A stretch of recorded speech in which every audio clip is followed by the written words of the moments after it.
2017년 미국에 살던 고등학생 카터 윌커슨이 X에서 웬디스를 태그해 이상한 질문을 하나 던집니다. 내 게시물이 몇 번이나 리트윗되면 너네가 파는 치킨 너겟을 1년 동안 무료로 먹을 수 있겠냐? 웬디스는 미국의 햄버거 패스트푸드 체인점인데요. 웬디스는 여기다가 1분 만에 댓글을 달아줬죠. 1800만 개. 사실 그냥 장난 같은 트윗에 맞장구 좀 쳐준 수준입니다. 이걸 읽은 윌커슨이 자기 특친들한테 리트윗 좀 해달라고 글을 쓰는데요. 이게 범상치 않게 흘러갑니다.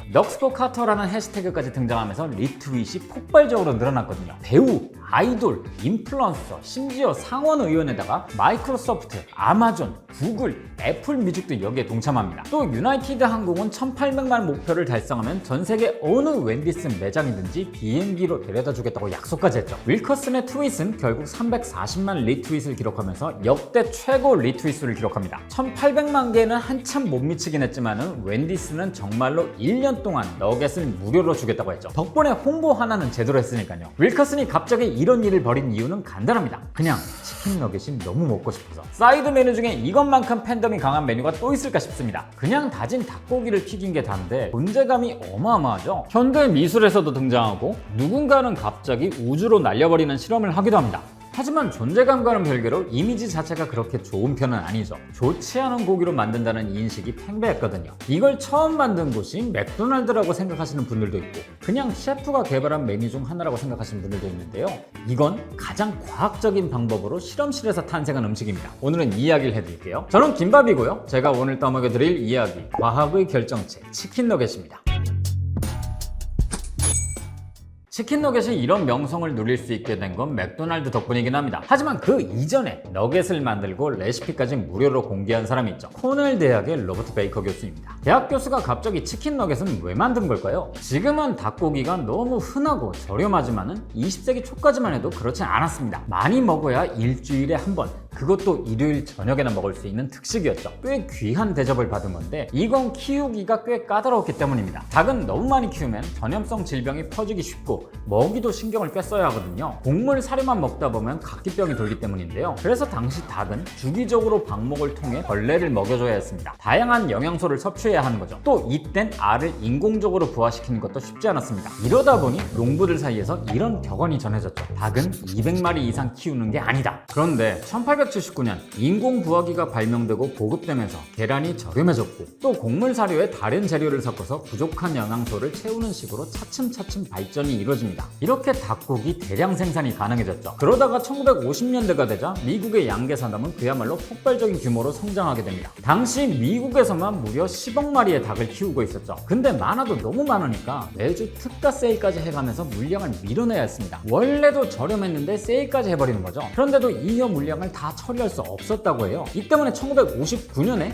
미국 양계업계에 엄청난 불황이 닥치게 되죠. 그러면은 사람들이 닭이 싸니까 좀 많이 사서 먹어줘야 할 텐데 문제는 당시 미국인들의 닭고기 소비가 그렇게까지 많지 않았다는 겁니다. 지금이야 미국인들만큼 닭을 즐겨 먹는 나라도 많지 않죠. 현재 미국인은 1인당 연간 45kg 정도의 닭고기를 소비하는데요. 이땐 15kg 정도밖에 되지 않았습니다. 이것도 많이 늘어난 수치고요. 한때는 없어서 못 먹었다 쳐도 이젠 발에 채이는 수준으로 공급이 늘어났는데 미적지근한 반응을 보이는 겁니다. 이건 닭고기의 가치 자체가 폭락해버렸기 때문이죠. 이제는 좀 질린다 이거예요. 팔 사람은 많은데 살 사람은 없는 이 상황에서 미국 농무부와 양계업계가 아주 머리를 싸매고 이것저것 아이디어를 내보는데요. 이 현상을 좀 다르게 본 사람이 아까 잠깐 언급했던 코넬 대학의 로버트 베이커 교수입니다. 이 사람 식품과학과 가금류를 연구하던 사람인데요. 어느 날 이런 생각이 듭니다. 돼지고기와 소고기는 잘 팔리는데 닭은 왜 안 팔릴까? 이 질문에 그럴듯한 결론을 하나 내려요. 돼지고기와 소고기는 다양한 가공식품이 나와 있고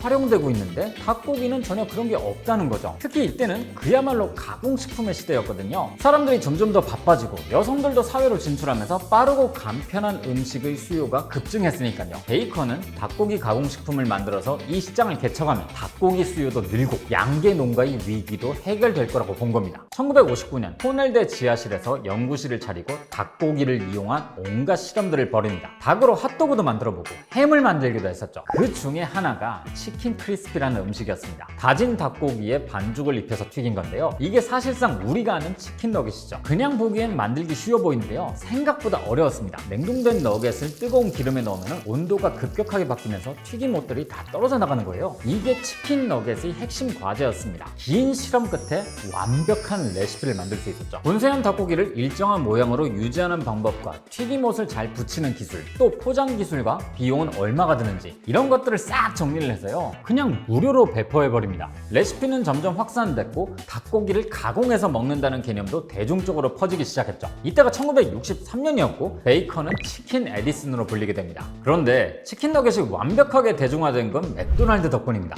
1977년 맥도날드는 이미 완벽하게 성공한 기업이긴 했는데요. 의학계와 정부가 콜레스테롤에 대한 위험성을 강조하면서 위기감을 느끼던 때였어요. 그러면 햄버거가 지탄의 대상이 될 게 뻔했죠. 이때 뭔가 새로운 아이템이 없을까 해서 주목했던 게 바로 백색육인 닭고기였습니다. 닭고기를 이용해서 뭔가 좀 더 건강해 보이는 메뉴를 만들 수는 없을까 고민을 했던 거죠. 이 야심찬 프로젝트를 맡은 인물은 르네 아렌드라는 셰프였습니다. 당시 시카고 최고급 레스토랑이었던 화이트홀 클럽에서 일하던 사람이었죠. 여긴 맥도날드의 창립자 레이 크록이 자주 다니던 식당이기도 했습니다. 크록이 아렌드를 영입하려고 여러 번 제안을 했는데요. 초반에는 거절했다고 합니다. 나는 셰프기 때문에 햄버거 같이 대량 생산되는 음식은 별로 안 좋아한다 이거죠. 하지만 끈질기게 섭외를 하기도 했고 조건도 꽤 좋았기 때문에 맥도날드는 아렌드의 영입에 성공합니다. 맥도날드 최초의 수석 셰프인 거예요. 이 사람도 맥도날드에 와서 닭으로 별걸 다 만들어봤습니다. 처음엔 닭고기로 속을 채운 감자 파이를 만들었는데 이건 테스트 과정에서 탈락했고 그 다음에 프라이드 치킨을 만들었죠.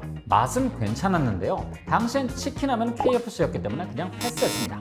메뉴 개발이 이렇게 쉽지 않다 보니까 레이 크록이 그냥 양파 너겟이나 만들자 이렇게 얘기했는데요. 크록의 뒤를 이어서 맥도날드의 회장을 맡고 있었던 프레드 터너가 치킨 너겟은 어떠냐고 아이디어를 냅니다. 아렌드가 바로 닭고기를 작게 잘라서 반죽을 입혀서 튀겨보는데 이게 바로 맥너겟이죠. 1980년 이렇게 완성된 맥너겟을 가지고 테네시주에 있던 맥도날드 매장에서 블라인드 테스트를 했는데요. 이게 생각보다 반응이 너무 폭발적인 거예요. 이 소문을 들은 다른 맥도날드 가맹점주들이 맥너겟을 내놓으라고 본사에다 막 재촉할 정도였죠. 문제는 이게 닭고기가 부족해서 못 팔 정도였다는 겁니다. 그런데 맥도날드 본사가 너겟 판매를 중지해버립니다. 마음 같아선 모든 지점에 물량을 대고 싶었는데 수요가 너무 많아서 공급량을 맞출 수가 없었거든요. 결국 출시 반년 만에 맥너겟 전용 공장을 지어버리게 됩니다. 맥너겟을 맥도날드 전 지점에 납품할 수 있을 정도로 물량을 확보한 건 1983년의 일이죠. 정식 출시도 이때부터 된 거고요. 정말 폭발적인 반응이었습니다. 미국 전역의 닭고기 공급량을 사실상 다 끌어다 썼다는 말이 나올 정도였어요. 애 어른 할 것 없이 먹었으니까요. 그리고 이땐 치킨 너겟이 맛도 맛이지만 나름 건강도 챙길 수 있다는 인식이 있었거든요. 어쨌든 몸에 좋은 닭고기니까요. 맥도날드는 햄버거 프랜차이즈임에도 불구하고 KFC 다음으로 큰 치킨 소매업체가 되어버립니다. 그리고 이걸 본 수많은 프랜차이즈들이 치킨 너겟을 경쟁적으로 팔기 시작했고요. 이 말은 치킨 너겟이 완벽하게 대중화에 성공했다는 겁니다. 지금도 우리가 아는 거의 대부분의 햄버거 프랜차이즈에서 치킨 너겟을 팔고 있으니까요. 참고로 이 치킨 너겟 그냥 사각형처럼 보이지만요. 놀랍게도 나름의 디자인과 각기 다른 이름이 붙어 있습니다.